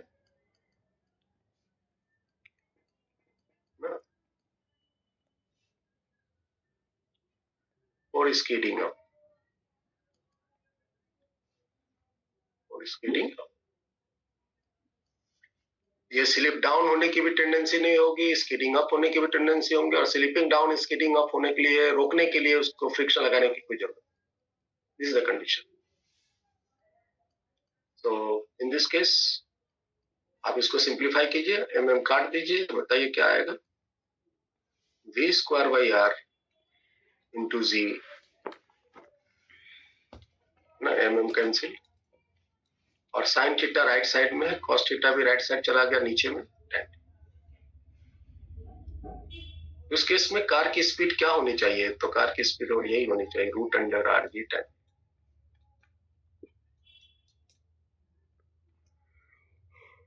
जब आप कभी इस तरह के रोड पर चलोगे जहां पर आगे जाके मोड़ है, रोड में हाईवे या एक्सप्रेस वे में मोड़ है, तो देखोगे कि मोड़ होने से 200, 500, 200 मीटर पहले ही एक बोर्ड जो है ना रोड के किनारे में टंगा रहता है, लिखा रहता है गति सीमा।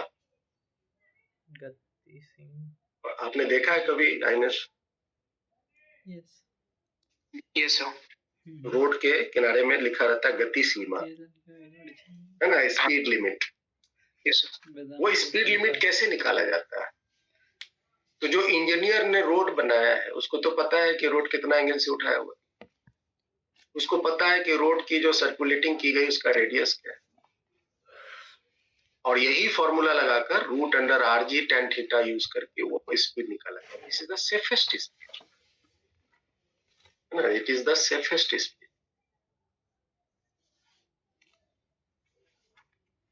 हमसे क्यों लगाना है फॉर्मूला? इस स्पीड से चलोगे तो पलटोगे तो वैसे भी नहीं, क्योंकि रोड उठा हुआ है तो पलटोगे तो नहीं, बिल्कुल सर। आपकी कार भी जो है ना वो कोई तरह की स्लिपिंग डाउन और स्कीडिंग अब भी टेंडेंसी नहीं रखेगा, फ्रिक्शन को जरूरत ही नहीं पड़ेगा आपको बचाने, है ना। It is the safest speed in circulation, in circular track. आप इस स्पीड से चलो, आपको कोई परेशानी नहीं। और अगर आप इस स्पीड से कम स्पीड से चलोगे तो क्या होगा?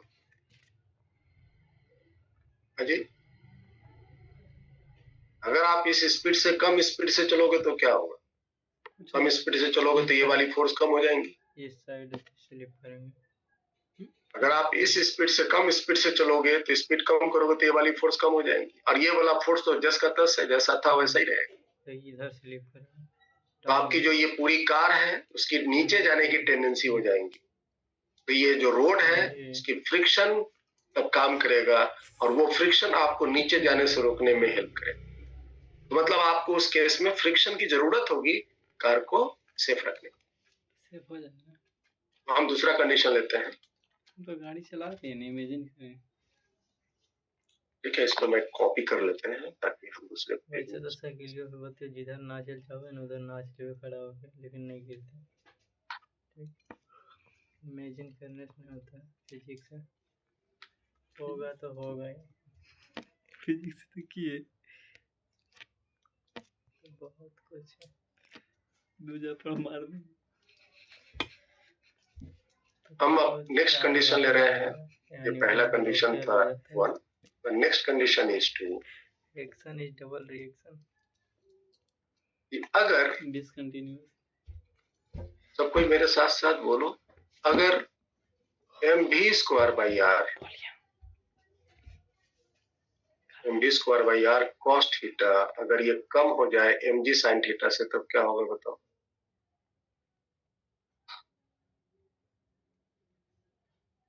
कुछ बोलो यार, गलत सही जो भी है। अगर ये वाली फोर्स कम हो जाएंगी, ये वाली फोर्स ज्यादा हो जाएंगी, तो कार की टेंडेंसी क्या होगी? नीचे की नीचे जाने की होगी। नीचे जाने की होगी। देन देयर विल बी गलत सही कुछ भी सर बोलो। there will be a tendency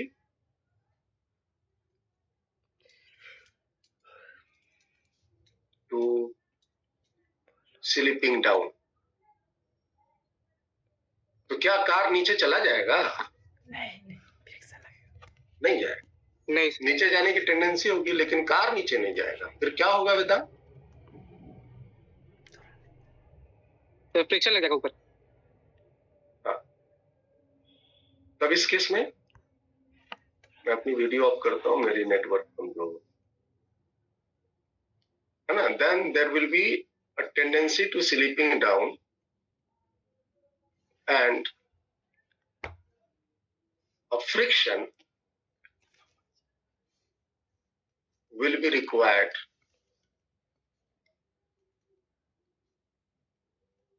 to prevent the slipping.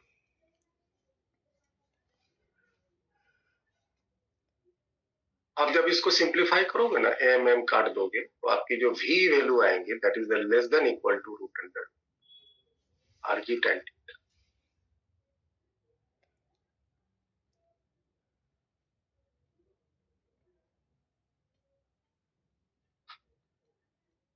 तो फ्रिक्शन इस केस में ऊपर लगे,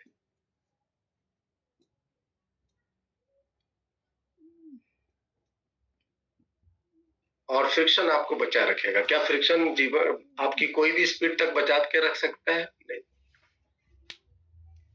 है ना, एक लिमिट तक आपको ये फ्रिक्शन बचाएगा, और उस लिमिट से और स्पीड कम कर दोगे तो ये mg sin थीटा जो है वो कार को घसटा के नीचे ले आएगा।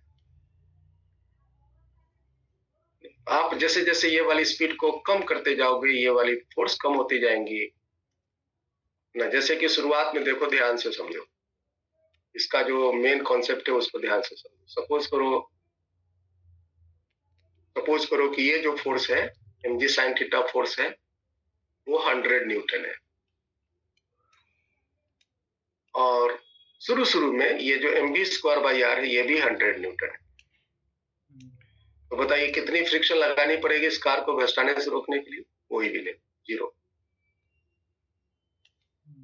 अब आप ये वाली स्पीड कम कर गए, ये वाली स्पीड जो कार चला रहा था ये कार की स्पीड कम कर दिया तो क्या हुआ? कम कर दिया तो ये वाली जो 100 न्यूटन की फोर्स है वो कम हो गई, 80 मान लिया। कम होके मान लो ये वैल्यू हो गया 90 न्यूटन, अच्छा, लेकिन नीचे वाला तो 100 का 100 ही रहेगा। तो इसको बैलेंस नीचे जाने से रोकने के लिए तब फ्रिक्शन को अपना वैल्यू 10 न्यूटन करना पड़ेगा, और स्पीड कम कर दो तो ये वाली फोर्स जो है 90 से घट के 80 हो गया, ये तो 100 का 100 ही रहेगा। तो अब आप इस कार को नीचे जाने से रोकने फ्रिक्शन की वैल्यू को बढ़ा के 20 न्यूटन करना पड़ेगा।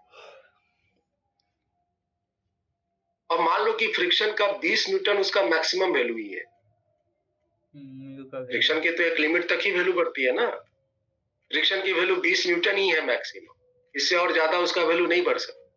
और इधर तुम स्पीड और कम कर दिए और ये 80 से घट के ये 70 न्यूटन हो गया, और फ्रिक्शन की वैल्यू बढ़ नहीं सकती है 20 से, तब तो कार नीचे जाना शुरू कर देगा, एक्सेलरेट करना शुरू, कार स्लिपिंग करना डाउन की तरफ शुरू हो जाएगा।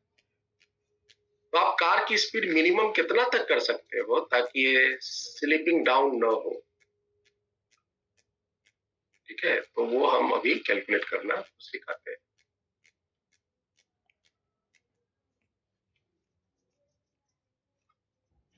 So to find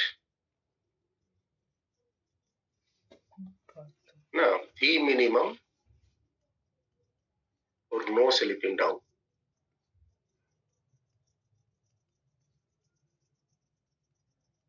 slipping down न हो उसके लिए भी मिनिमम क्या हो, कितना स्पीड तक आप कम कर सकते हो ताकि कार जो है स्लिप डाउन ना हो। तो आप यहां से n का वैल्यू बताओ, n का वैल्यू कितना है? mv square by R sine theta plus mg into cos theta. Friction ऊपर लग गया, mg sine theta is equal to friction की मैक्सिमम वैल्यू तक ये रोकेगा plus mv square by R into cos theta. तो mg साइन थीटा फ्रिक्शन की maximum value होता है म्यू इंटू एन, एन की वैल्यू आप ये रख दो mv square by R sine theta plus mg cos theta plus mv square by R cos theta. और जब आप इसको सिंप्लीफाई करोगे तो आपको v का वैल्यू आएगा under root R G tan theta minus mu divided by 1 plus mu times tan theta. ये मिनिमम वैल्यू हम निकाले। This will be the minimum speed. On solving you will get this one.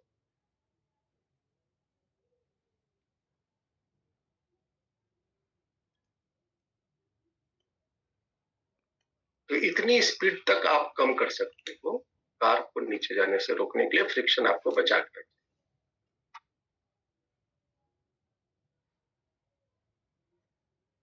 ठीक है अनिश?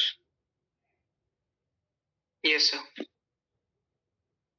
अब अगर हम speed mv square by R cos theta ज्यादा कर देंगे तो फिर क्या होगा मामला? थर्ड केस में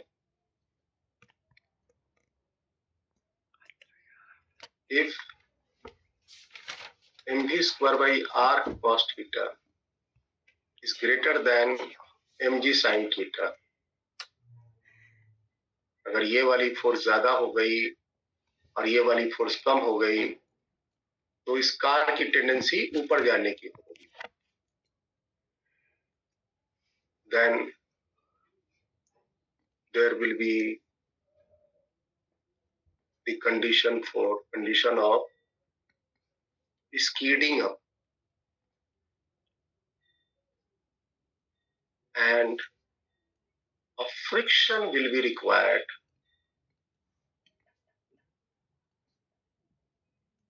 to prevent skidding.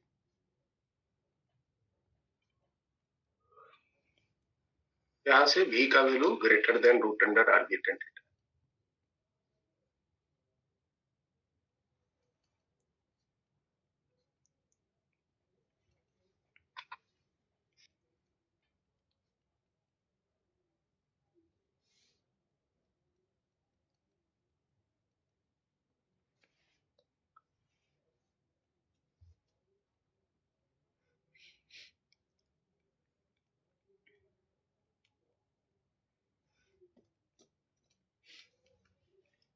फ्रिक्शन तब इस केस में किधर लगेगा? डाउनवर्ड। ये वाली फोर्स ज्यादा हो गई ना, तो ये कार की टेंडेंसी, ये पूरी कार जो है वो ऊपर जाने का टेंडेंसी करेगा, तो सरफेस उसको ऊपर जाने से रोकने के लिए फ्रिक्शन नीचे। सेम कंडीशन, कितनी मैक्सिमम स्पीड हम बढ़ा सकते हैं? अगर स्पीड का मान बढ़ाना है तो कितनी मैक्सिमम स्पीड बढ़ा सकते हैं ताकि ये ऊपर जाने से रोके? तो टू फाइंड भी मैक्सिमम और नो स्कीडिंग, स्कीडिंग ना हो, उसके लिए भी मैक्सिमम क्या होना चाहिए? तो उसके लिए भी आप सेम प्रिंसिपल लगाइए। एन बराबर तो लिख सकते हैं एम भी square by R cos theta plus M G sine theta, ही तो रहेगा ही, प्लस यहाँ पे एम भी square by R cos theta को बैलेंस करेगा M G sine theta plus friction, friction का maximum value mu into N. और जब आप इसका एन वैल्यू को प्लेस कर दो जगह पे, म्यू टाइम्स एन, एन की वैल्यू देखो निकाले हैं ऊपर में, M V square by R cos theta plus M G sine theta, और इसको जब आप सॉल्व करोगे we will get the V maximum value, that is root under Rg tan theta plus mu divided by 1 minus mu tan theta.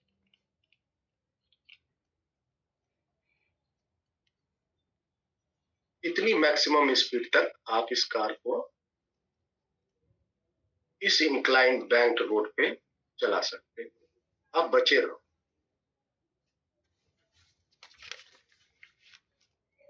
ठीक है, तो safe speed कह सकते हो, भी safe that should lie between V minimum to V maximum। पलटने का तो खतरा नहीं है क्योंकि रोड उठा हुआ है, घसटाने का खतरा है, और घसटाने के खतरा के लिए for no slipping down और स्कीडिंग अप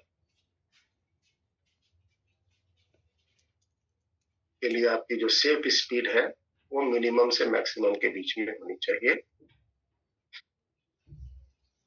और सेफेस्ट स्पीड आपका जो था वो root under R B tan theta, उसमें फ्रिक्शन की जरूरत भी नहीं पड़ेगी, आप आराम से रोड पे चलो।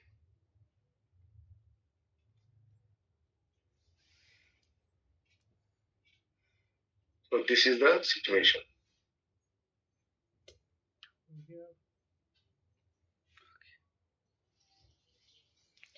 रिकॉर्डिंग नहीं हुआ क्या? नहीं।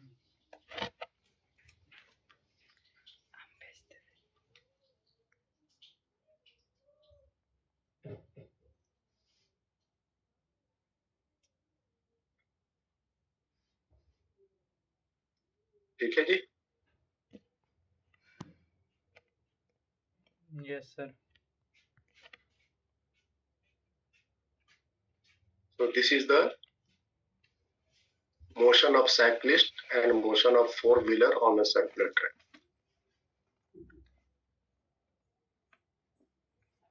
तो आज हम लोग यहीं तक रखेंगे. We will be continue the next class.